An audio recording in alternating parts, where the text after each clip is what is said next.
Akkam jirtan kabajamtoota daawwattoota BBS oduu galgala kanaatiin isinitti hima oduu wajjin an Arif Ahmadi.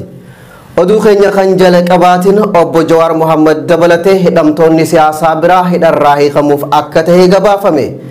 Akka maddii oduu marsariitii hambaa diijitaal ganamaarraa muddee 20 bara 2020 akka maxxanseen hidhamtoota siyaasaa mana hidhaa jiran gadhiisuuf gara mootummaatiin murtiirra gahamuu fi hojiitti hiikamuuf qophiirra jiraachuun dhagahamee jira.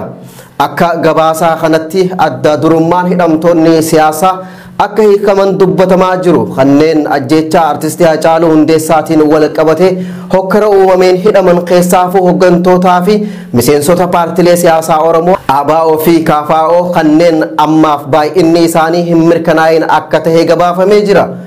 Dabaluunis torbee dabree keessa manguddoonni biyyaa mana hidhaa Qaallittiitti ergamuun hidhamtoonni siyaasaa akka gallakkifaman murtiirra gahuu fi qophiin jiraachuu hidhamtoota siyaasatti himuu maddeen amanamoo jiru wabeeffachuun hambaa diijitaal gabaasee jira.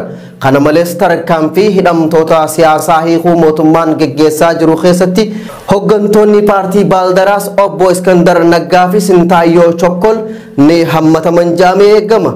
Torbee dabree keessa manni maree ministeerota yaa'ii isaa lammaffaa geggeesseen wixinee koomishinii marii biyyaalessaa hundeessee lafa kaayuun akka raggaasifamuuf gara mana maree bakka bu'oota uummataa erguun ni beekama. Koomishiniin hundeeffamuuf jiru kun qaamota walaba ta'aniin akka hoogganamu kallattiin kaayamee jira.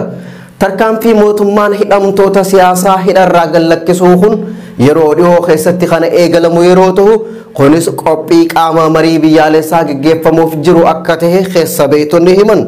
Kana malees adeemsa marii biyyaalessaa ilaalchisee hoggantoonni paartii Bilxiginnaa fi naannolee marii kana jalqaban yeroo ta'u labsiin kallattii marii biyyaalessaa akeekuu fi hoggantoonni koomishinichaa yeroo dhiyootti mana maree bakka bu'oota uummataatiif ni dhiyaata jedhamee eegama.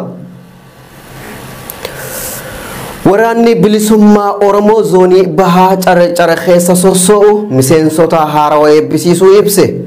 Waraanni bilisummaa zoonii bahaa damee Carcar kana Jaal Hambisaa Seenaatiin hoogganamu humna waraanaa haarawaa je'ootaaf leenjisaa ture guyyaa kaleessaa eebbisiisee dirqamaaf bobbaasuu himee jira.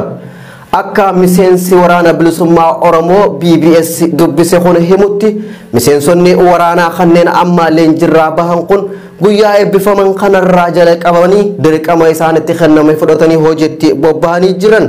Waraanni bilisummaa Oromoo zoonii bahaa kan Jaal Hambisaa Seenaatiin hoogganamu kun naannicha keessatti yeroo garagaraa tarkaanfii humnoota sirnichaa irratti fudhataa turuun kan yaadatamu yeroo ta'u dhiyeenya kanas aanaa Odaa Bultum Araddaa Saaqataa keessatti tarkaanfii fudhataniin waraana mootummaa lama ajjeesanii hidhamtoota shiraan hidhaman hidharraa baasuu ibsee ture. Gama biraatiin waraanni bilisummaa Oromoo naannicha keessaa sossoo'u humna isaa jabeeffataa waan jiruuf qarree fi qeerroon Oromoo hundinuu akka itti dabalamanii leenjii fudhataniif yaamicha dhiyeessanii jiran. Akkuma beekamu godina Harargee lixaa baha Oromiyaa jechuudha. Waraanni bilisummaa Oromoo cibaa lama bitu kan godina Harargee lixaa keessa socho'u Jaarsaa jechuudha. Guyyaa kaleessaa gartee qeerroowwan gartee kaleessaa qabsoo kana dhaabaa turan gartee isaan kana leenjira turanii guyyaa kaleessaa eebbisee akkuma beekamu guyyaa diinaa ta'uu erbuu lagee eebbisee karaa bobbaatti ta'ee jiru.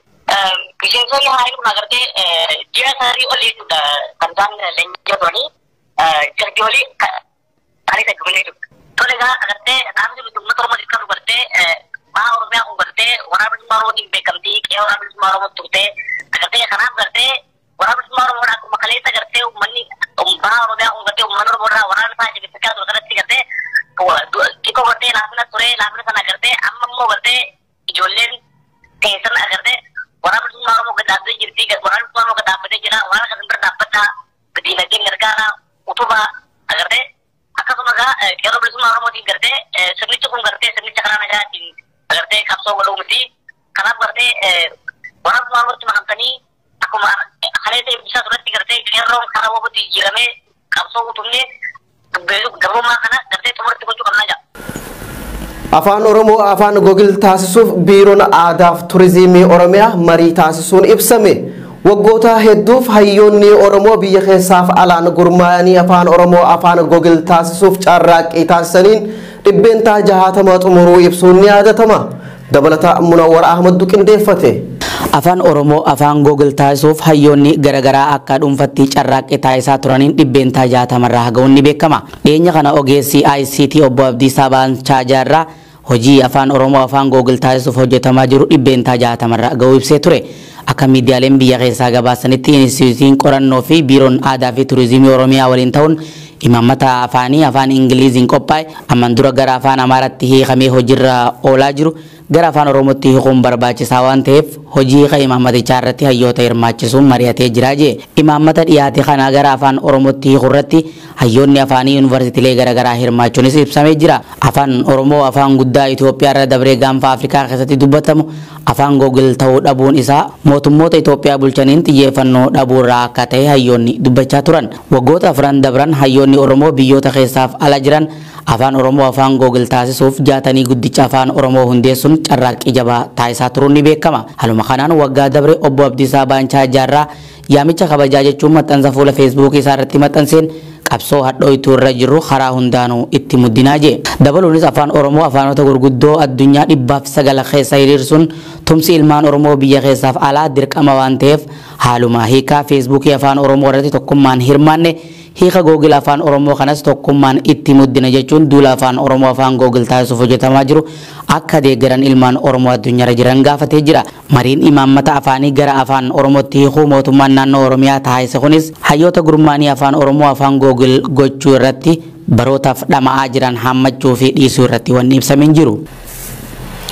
Manni maree nageenyaa dhaabbata mootummoota gamtoomanii arraa dhimma Itoophiyaa irratti ni mari'ata. Manni maree nageenyaa dhaabbata biyyoota gamtoomanii wiixata irraa dhimma deeggarsa namoomaa kaabaa Itoophiyaa irratti ni mari'ata jedhamee eegama.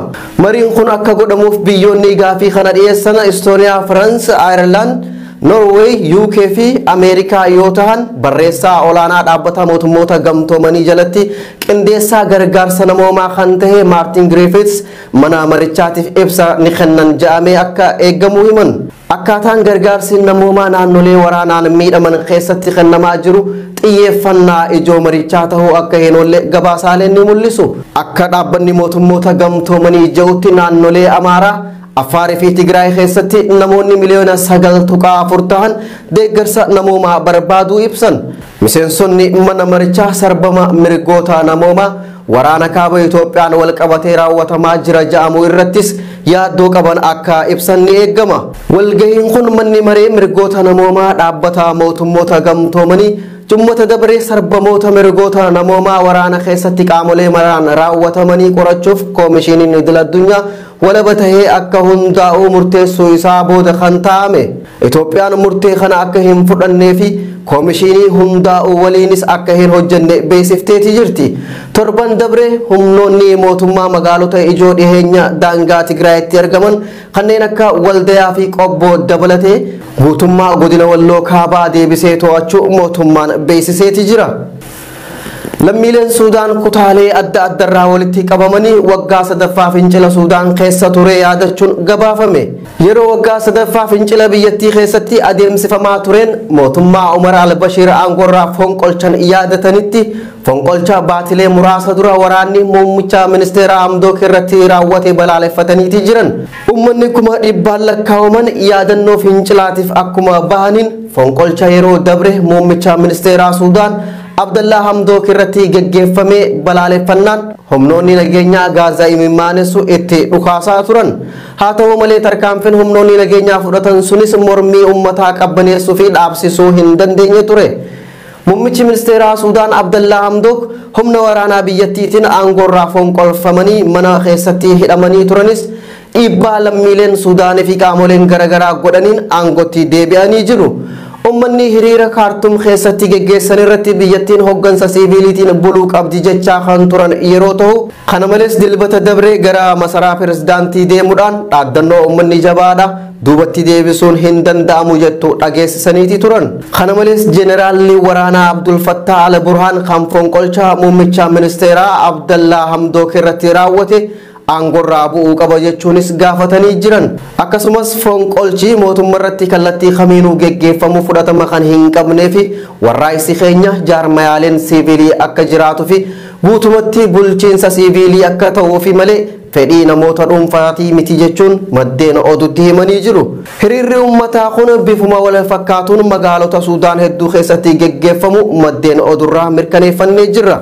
Uummanni yeroo hiriira geggeessanitti alaabaa biyyattii mirmirsaa suuraalee lammiilee diddaa fi fonqolcha mootummaan waraanaa mootummaa siivilii irratti raawwate irratti ajjeefamanii akka qabatan viidiyoon waraabamee ni mul'isa. Ibsi koreen walabaa haakimoota Suudaan baasee akka agarsiisutti onkoloolessa bara 2020 takka asitti namoota hiriira irratti hirmaatan irratti tarkaanfii humnoonni waraanaa fudhataniin namoonni 45 ol akka ajjeefaman himanii jiru. Akkaataa waliigaltee qooddannaa aangoo kan bara 2019 keessa gaafa pirezidaantii duraanii Umar al-Bashir aangorraa konkolaachisaniin waliigalanitti Jeneraal Abdul Fattah al-Burhaan ji'a dabree aangoo bulchiinsa siiviliitiif dabarsuu qaba ture. Garuu Jeneraal Abdul Fattah al-Burhaan aangoo gallakkisuu dhiisee bulchiinsa siivilii irratti fonqolcha geggeessuudhaan muummicha ministeeraa manatti hidhuun biyyattii keessatti mormii jabduu uumee ture. Haa ta'u malee Jeneraalli kun waraanni biyyattii tarkaanfii kan fudhateef wal waraansi biyyattii keessatti akka hin kaane ittisuuf yeroo ta'u sababni isaas gartuulee siyaasaa biyyattii keessatti namoota nagaa waraana irratti kakaasuun yaaddoo waan uumaniif jechuun dubbate.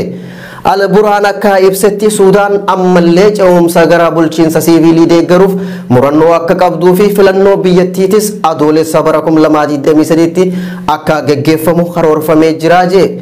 waliigaltee baatii dabarte keessa muummicha ministeeraa Suudaan Abdallaa Hamdok waliin godhaniin muummichi ministeeraa Hamdok hanga filannoon geessutti kaabinee biyyattii akka hoogganan ibsanillee garuu bulchiinsi mootummaa haarawni waraana biyyattiitiin to'atamu aangoon isaa abdii hin qabu jaame. Toligaa kabajamtoota daawwattoota BBS oduun galgala kanaaf qabanne kanuma anis Arif Ahmadi gama ogummaa teeknikaaf kaameraatiin Abdii Jamaal nafaana ture.